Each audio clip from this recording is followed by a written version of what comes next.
I believe I'm live. Okay, I'm live now.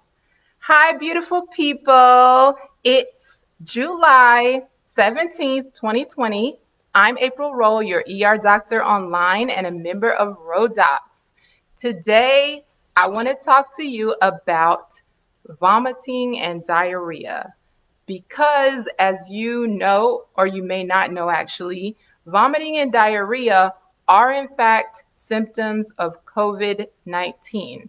So I just want to give a brief but thorough overview of vomiting and let you all know that it is in fact a symptom of COVID 19. So if you're having vomiting and diarrhea, you in fact may have COVID 19 and should get yourself tested, but should remain in quarantine and isolation for the protection of your friends and family. So, just to go over vomiting in its definition, vomiting is when whatever contents, food, or drink were in your stomach and you physically vomited. The contents have now moved from your stomach all the way up, out, and through your mouth. The symptom of diarrhea is not just if you have soft stools once or twice. Diarrhea is actually if you're having loose stools and you're having frequent loose stools. So, just to give you a little bit of a kind of guideline of where you actually should be, you should actually be having a bowel movement. I'm going to say pooping because everybody knows what pooping means.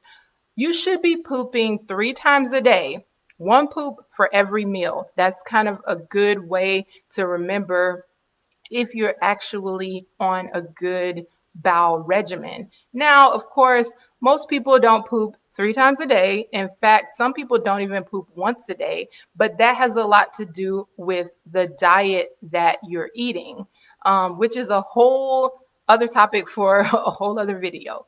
But just to give you an idea, a normal healthy pooping regimen is actually one poop per meal, which should at least be one poop per day if you're eating one meal a day. But obviously, 3 meals a day, three pooping, three bowel movements a day. So diarrhea comes in when you're having loose stools more frequently than that. And every bowel movement is a loose stool, and you're having them more frequently than 3 times a day. And like I said, the symptoms of vomiting and diarrhea have been shown to be correlated with COVID 19. So let's get back to vomiting and diarrhea in general. So I just told you it is a symptom of COVID 19. So you could have it COVID 19. But what other things could cause vomiting and diarrhea? First, a very common thing everybody knows is food poisoning. If you eat something and then within 15 minutes to an hour, you begin having nausea, some abdominal cramping, and then vomiting, or even diarrhea, chances are whatever you ate, you got some food poisoning or what we call gastroenteritis, and that is causing you to have the cramping, the vomiting, the diarrhea. Other things are if you're having a stomach bug, which is very common, especially when you're around groups of people or children. One person gets sick with the bug, and then pretty much everyone who's been around that person gets the stomach bug, and then you have the vomiting diarrhea. Usually it's for 24 hours. Sometimes it can last up to 3 days, but that is common when someone has a stomach bug or a gastroenteritis, which is a viral stomach infection. The other things, which I'm going to just look down at some of my notes here, um, people who have had a history of surgery on their abdomen, any type of internal organ in your abdomen, which is basically from under your chest to your pelvis, if you've had your gallbladder removed, if you've had your appendix removed, if you've had, especially if you've had parts of your intestines removed, even if you had a colostomy reversal or you never had to get a colostomy, but some portion of your intestines or colon were removed and stitched back together. All of these things put you at risk for scarring, and that puts you at risk of developing a bowel obstruction. So many people think that because the intestines are blocked, you would have no bowel movement at all, no pooping at all. But sometimes what happens is that the obstruction actually only obstructs the solid bowel movement that would have been coming out if there's no obstruction. And so only the liquid passes through. So a lot of the times, people who have a bowel obstruction, their symptoms are vomiting and diarrhea because only liquid is getting out from below, and then the solid food that you're putting in on top can't go anywhere, so it's coming back out from above, which is vomiting. um, let's see here, some other notes I have about vomiting and diarrhea that I don't want to miss before we go. Those are the most important causes. So we've covered COVID-19 could be a reason that you're having vomiting and diarrhea. We've covered gastroenteritis or stomach bugs that could be a cause of your vomiting and diarrhea. We've covered food poisoning that could be a cause of your vomiting and diarrhea. And also we've covered if you've had a history of surgery, which puts you at risk of scarring, which puts you at risk of a bowel obstruction could actually be the cause of your vomiting and diarrhea. So now that I've discussed with you all of the causes that could be making you have vomiting and diarrhea, what about the complications of vomiting and diarrhea? When you're vomiting, you're losing fluid. When you're having diarrhea, you're losing fluid. So if you're ongoing, especially if you're having both at the same time, you're losing tons and tons of fluid. Even if you're not having vomiting and you're able to drink, you're able to keep up with your hydration, this is like a false sense of security because you're keeping up with your hydration, but in the diarrhea, the fluids and the electrolytes that you're losing in your diarrhea, those are very critical.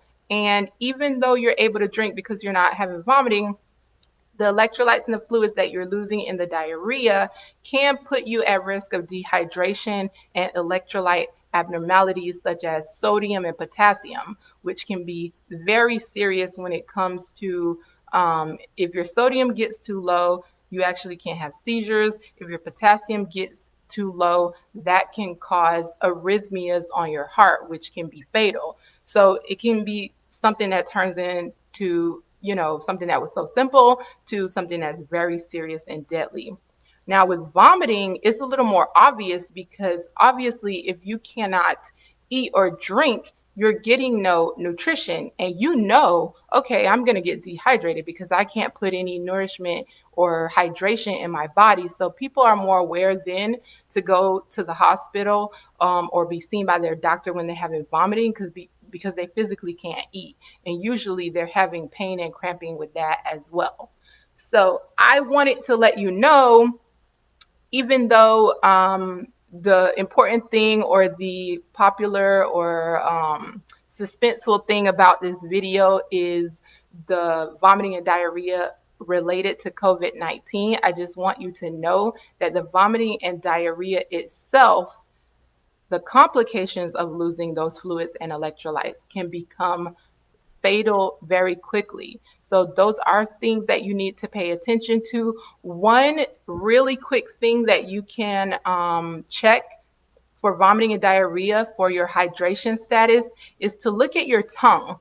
You should know what your tongue looks like on a regular basis, but people don't really pay attention. If your tongue looks dry and you don't see any shininess or glistening on your tongue, chances are you are dehydrated and need to drink more fluids. And if you cannot keep up with the amount of fluids that you're drinking, then you do need to be seen by a medical professional. The other thing that you can do is, let me see if I can get this in the camera.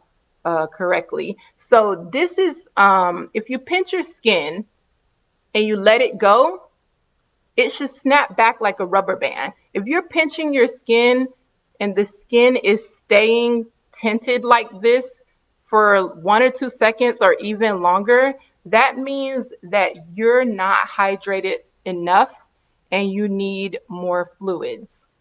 Another note that I do want to point out is don't go and drink like 10 gallons of water within a short period of time. I mean, it's impossible to do that, but don't over drink water. Make sure you're getting electrolytes from either like Gatorade, Pedialyte, Powerade, anything like that, because you want to replenish the water, but also replenish the potassium, the sodium, the other electrolytes that are vital to your body, your bodily functions. You want to replenish those as well as the fluids you've been losing through vomiting and diarrhea.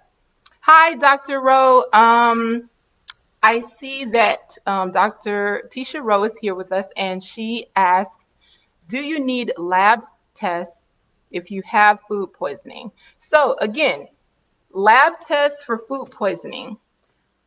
As I was saying before, when you're having vomiting and diarrhea, even from food poisoning, if you're getting to the point that your tongue looks dry, it doesn't have the glistening that I spoke about before, your skin is not snapping back like I told you, it's not snapping back like a rubber band, or you're feeling weak, or you're feeling you're getting muscle cramps or muscle spasms after you've been having so much vomiting and diarrhea, you definitely need to see a medical professional, because those are signs that your fluid status is severely low and your electrolytes are likely abnormal and you need them to be repleted.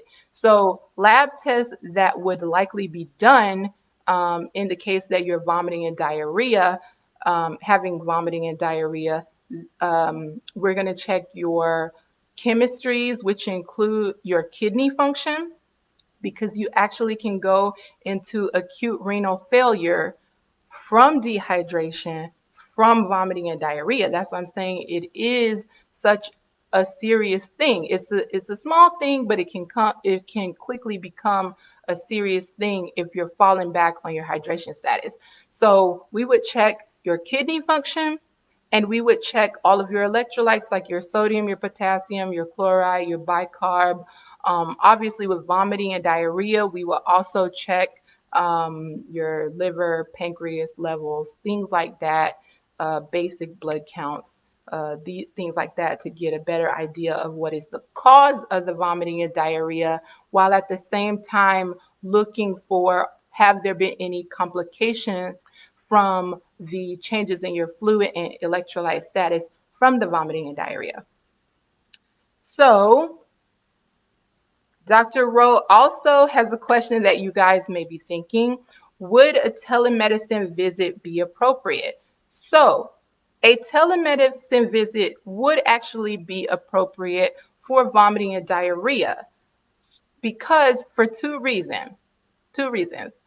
Vomiting and diarrhea, as I was telling you, is something that can be very simple. It could be a stomach bug or food poisoning where your symptoms last for 24 hours to up to 3 days. Within that time, some people are actually able to hold down some fluids, even if they can't hold down a full meal. So they're actually not getting severely dehydrated. In that case, they can do a telemedicine visit, because in that way, just as I've showed you here, I'm not going to get in the camera and show you my tongue up close, but in a telemedicine visit, the patient can show their doctor, which I'm going to just give an example for myself. If you were to have a telemedicine visit with me, you could show me your mouth and tongue in the video camera. Also, you can do the test, just as I've showed you the skin tinting test. You can do that test, and I could visibly be able to tell your fluid hydration status. If you're not really having any severe dehydration, a telemedicine visit can do two things for you. A, you can be prescribed medications to prevent and stop your vomiting and diarrhea and abdominal cramping for something as simple as food poisoning or gastroenteritis if you caught a bug from someone. Even if you are to the point that you are having severe dehydration, fluid status, a telemedicine visit would still be important because you would now have me as a medical professional, an ER doctor, letting you know, hey, this is dangerous. This is fatal. You need to call 911. We need to get you to an ER as soon as possible because you need an IV. You possibly need electrolyte repletion through your IV, some potassium, some sodium. So a telemedicine visit is absolutely appropriate for you to be evaluated safely because again, you as a layperson may not know where you fit on that continuum, but I am letting you know a quick and easy way to judge your fluid and hydration status is to look at your tongue, make sure it looks shiny and wet, and look at again the skin tinting method. It should snap back like a rubber band. So those are some tips I have for you. If you have any questions about vomiting, diarrhea, abdominal cramping that's associated with vomiting and diarrhea. I'm just going to recap everything to see if, wait to see if anybody else has any questions. But to recap, first of all, if you have vomiting or you have diarrhea, you may have COVID-19. So please get yourself tested. Please quarantine and self isolate to protect your friends and family members. It may not be COVID. It may be food poisoning, gastroenteritis. It may be a bowel obstruction. So for that, you definitely have to go see a medical professional and get evaluated for that. You can have several complications for this. The most severe leading to severe dehydration, acute kidney failure, and absolute worst case scenario is death from the electrolyte disturbances, renal failure, and dehydration if you don't get medical attention. So I know that was kind of a lot of information, but I try to break it down for you so that you can have these little small bits of information and tips to help you. Again, I'm April Rowe, your ER doctor online. This video was about vomiting and diarrhea. If you found this video helpful, please share. If you want to know anything, any other topics you want me to come in talk about on Facebook Live or on Wonderful Wednesdays, let me know in the comment section below. If you want to schedule a telemedicine visit with me, the link is rodox.com/Dr. April Roll. That information is in the description box over here or over there, depending on how you're watching this video or here. Again, thank you for sharing this Friday, July 17th, 2020, 2020 live Facebook video, oh my gosh, I can't talk right now. Live Facebook video with me about vomiting and diarrhea. Please be blessed and stay healthy. Bye.